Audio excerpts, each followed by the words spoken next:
My favorite entertainers, Tony Bennett, once sang, very famously, "I left my heart in San Francisco." And after you take a look at these beautiful properties, you might be able to do that too. The Powerhouse is one of the world's, features really one of the world's most beautiful and expensive cities today, and that is San Francisco. Jeff Salgado is the top producer and partner with McGuire Real Estate in San Francisco. He's a very lucky guy. Good to have you with us. Thanks for joining us today.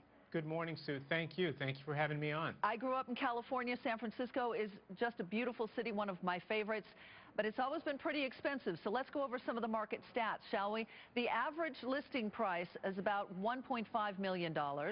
Average sales price year to date is a bit over $1 million. Currently, there are about 640 active listings on the market.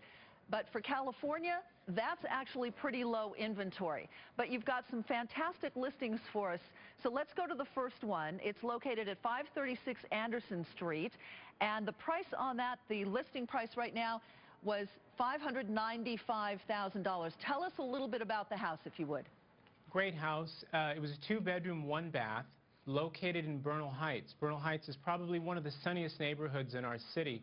Close proximity to Highway 101 and 280 to Silicon Valley. Very nice redone kitchen, tastefully redone, 2-car garage, and once again, close proximity to Silicon Valley. Now, interestingly enough, I'm going to move over here so that we can get the shot. It was listed at $595,000, but there's obviously a lot of pricing power because it sold for $781,000. The taxes, just over a little bit of $9,000. But it's only 1,000 square feet, which I find interesting. So obviously there's a lot of demand in that particular part of the world. Let's go to the second listing if we could. It's located at 231 Mullen Avenue, $595,000. It's under contract right now. Tell us about this house. Actually, it's $959,000 is the asking price.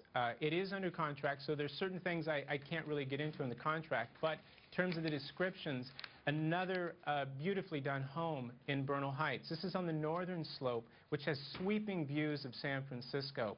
There are 3 bedrooms, 2 full baths, and 2 half baths with 2-car parking. Once again, close proximity to Highway 101 and 280, which is a straight shot to Silicon Valley. All right, and basically, it was built in 1990, and it looks like it's been remodeled as well, so there's not much to do in this house. Is that correct? That's correct. This house is completely move-in condition, and I would say the houses that are doing the best fall into that category. Okay, let's go to our third listing, and that is what we're calling the Powerhouse of the Week. It's located at 751 9th Avenue. It's sold for $1.45 million. Tell us about the house. This is actually a 2-unit, which are 2 classic Edwardian flats located in the Richmond district, which is very close proximity to Golden Gate Park. Vacant, both units were, both tastefully remodeled also, and of course parking, which is a huge advantage and huge value. And obviously, as you can see, it went for considerably over the asking price with multiple offers. Yeah, the asking price was $1.295. It sold for $1.450. Is this a historic district? It looks like it. I don't know whether it is, but it looks like it. I would say it's a desirable district, like a lot of part of our city. I mean, that's what makes our city so special, is each one of the neighborhoods are unique. This one right here is closer to Golden Gate Park.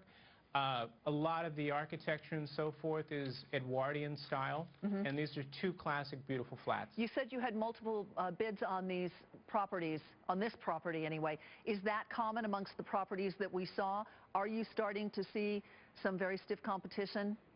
Actually, if the property is prepared properly and it's priced correctly, we will see multiple offers because of the lack of inventory. It's a supply and demand business. Very quickly, how much is the interest rate differential factoring in? If rates start to go up, does the market cool off or no? I don't think so. I think if the rates start to go up a little bit, it gets some people who might be on the fence a little bit more excited to move forward. Well, thank you so much for showing them to us. They're beautiful homes, and you live in a beautiful part of the world. Thank you so much. Simon, Have a nice down day. to you. Would you move there, Sue? In a heartbeat, Simon. I was going to say exactly the same thing.